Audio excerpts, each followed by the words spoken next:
Hello everyone, welcome back to our channel పయావులాస్ టేస్.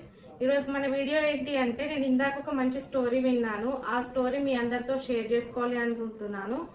అంతకంటే ముందు నా ఛానల్ని ఫస్ట్ టైం చూస్తున్నట్లయితే లైక్ చేయండి అండ్ సబ్స్క్రైబ్ చేయడం అస్సలు మర్చిపోవద్దు.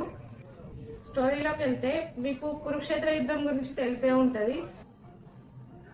కురుక్షేత్ర యుద్ధం జరిగిన తర్వాత శ్రీకృష్ణుడు పాండవులను తీసుకొని హస్తినాపురానికి వస్తాడు.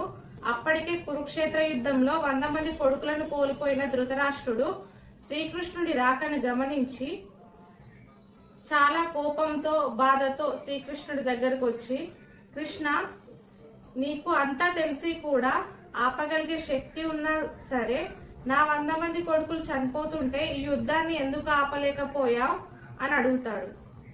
అప్పుడు శ్రీకృష్ణుడు ఇలా సమాధానం చెప్తాడు, ఇది నేను జరగనిచ్చింది కాదు, మీరు చేసింది కాదు.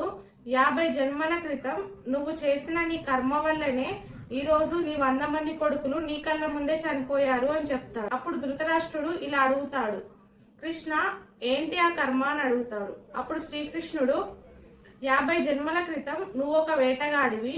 నువ్వు వేటాడుతూ ఒక అరణ్యంలో చెట్టు పైన కూర్చున్న పక్షిని నీ బాణంతో గురిపెట్టి చంపాలనుకుంటావు.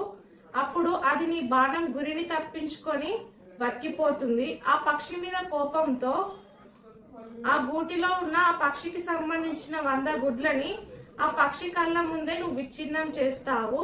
అప్పుడు ఆ పక్షి ఏమీ చేయలేని పరిస్థితిలో చాలా బాధతో నిస్సహాయంగా అలా ఉండిపోతుంది.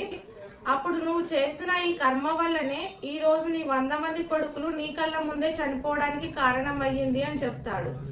అప్పుడు ధృతరాష్ట్రుడు మళ్ళీ ఇంకొక ప్రశ్న అడుగుతాడు, కృష్ణ, ఈ కర్మను అనుభవించడానికి 50 జన్మల సమయం ఎందుకు పట్టింది అని అడుగుతాడు. అప్పుడు శ్రీకృష్ణుడు ఇలా సమాధానం చెప్తాడు, నీకు 100 మంది పిల్లలు పుట్టాలంటే నువ్వెంతో పుణ్యం చేసి ఉండాలి. ఆ పుణ్యం నువ్వు ఈ 50 జన్మలలో పొందావు. దాని తర్వాత ఈ కర్మ పనిచేయడం ప్రారంభించింది అని చెప్తాడు. ఇది విన్న ధృతరాష్ట్రుడు అక్కడికక్కడే కుప్పకూలిపోతాడు.